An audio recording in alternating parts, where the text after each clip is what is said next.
Hey there, YouTube. Another Taurus High Point production coming at you. Gonna run over a little black powder safety.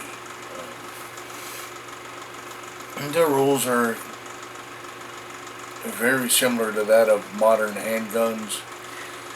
Gonna cover your four basic rules, and rule 1 is treat all guns as they're loaded. 2 is never point the muzzle at anything you don't wish to destroy. Keep your finger off the trigger, and be sure of your target and what is behind it.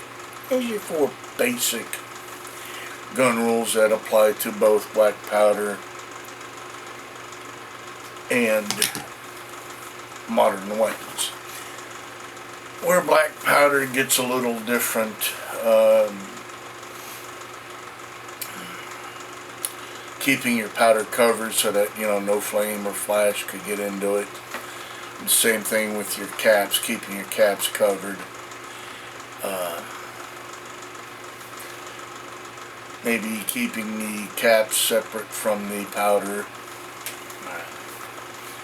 Being sure of the powder or the caps being behind you and behind the muzzle of that weapon, so that if there is any flash or anything like that, that could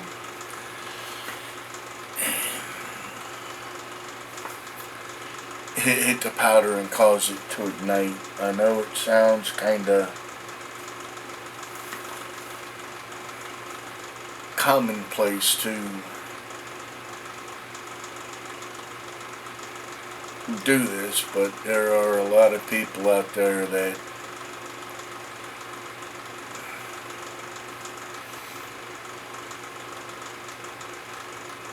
are just unfamiliar with black powder and what happens if you do these things. There's a video generating of some guy with a cannon, and he's got his, I think it was a can of Pyrodex sitting right there, and he lit the cannon off and a spark flew into his Pyrodex, and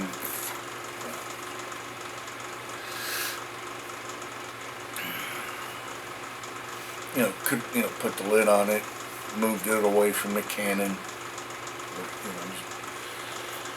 Alas, I digress. There are more rules, more safety procedures that go into black powder. For me, now, a lot of people out there are going to tell you you don't have to do it, that I'm being foolish. No, I am protecting me and anyone that might be standing to my left or right shooting black powder. I rod whatever, rifle, pistol, revolver, I am shooting at least every second round or third round. At a maximum third round. I know people who, the guy I shoot with from time to time, he rods every shot. I do every second or third.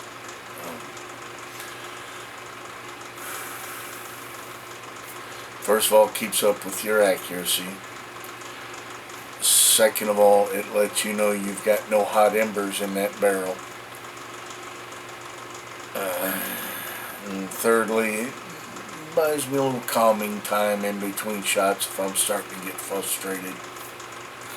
We've all been there. And third is it keeps me on task of, where is my ramrod, where is the bore brush.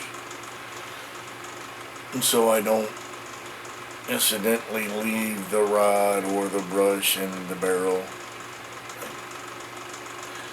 Another video out there of a gentleman shooting his black powder rifle, and he leaves the ramrod in the barrel. He gets distracted with a phone call.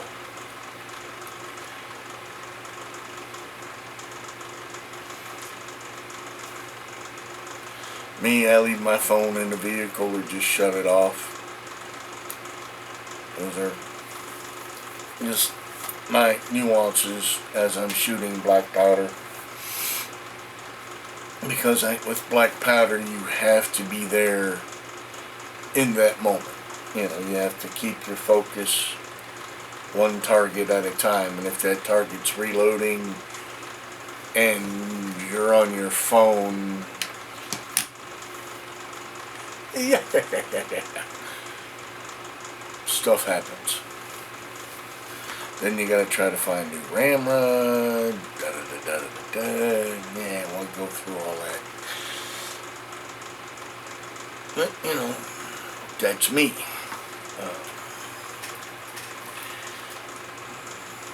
Can you shoot black powder and ignore everything I choose, therefore I am responsible, is all I'm going to tell you. It's your decision. Do you have to, like with a revolver, well, you fire twice and then you run. With the revolvers, I run maybe 2 cylinders through, then I pull the weapon apart. Now, I'm not doing a detail clean. Okay, I'm not running a nipple pick and all this other stuff. It's a brush and a patch, goes into all the chambers on the cylinder. I may run it through the arbor once every 4 or 5 cylinders. That's a little different, but I at least pull the revolver apart and run that bore brush with a patch into each of the cylinders, or each of the chambers. If you're firing paper cartridges, a lot of times the paper doesn't burn off completely. A skinned cartridge or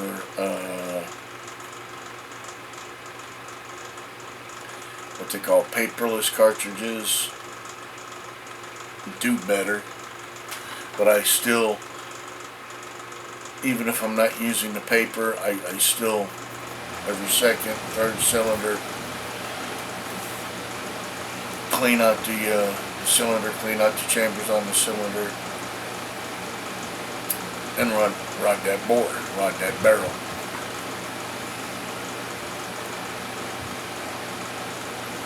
And this lets you know if you're, let's say your timing is starting to slip, you'll see that as you're cleaning, you'll see that in a forcing cone. And it does so much better for the shooter than somebody saying, well, when you're out there having fun, you ain't got the time, and then you squeeze the trigger and the gun blows up in your hand because you were missing on the timing a little bit, or you've got an obstruction, or you took a squib. All of these things, you know, that's why I rod every second or third shot. Bore brush and patch, basically. I'm not cleaning it, I'm just knocking the schmutz off it, basically.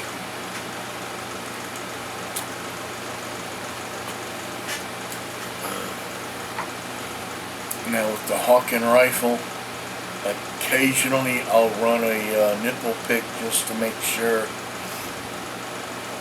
because I use Pyrodex, just to make sure that the fire chamber from the nipple to the powder is staying clear.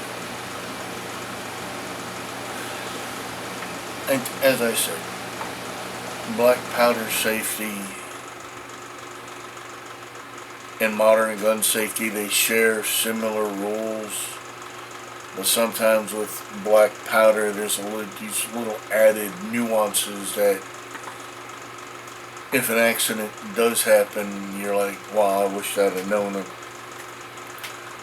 beforehand.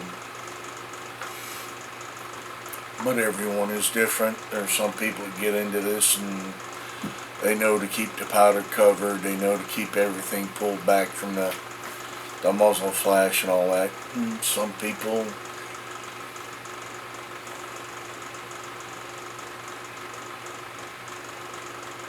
get overindulged in what they're doing and forget little, what's the word I'm looking for? Forget the little procedures to and keep themselves out of trouble. As I stated, Taurus High Point production, I choose, therefore I am responsible.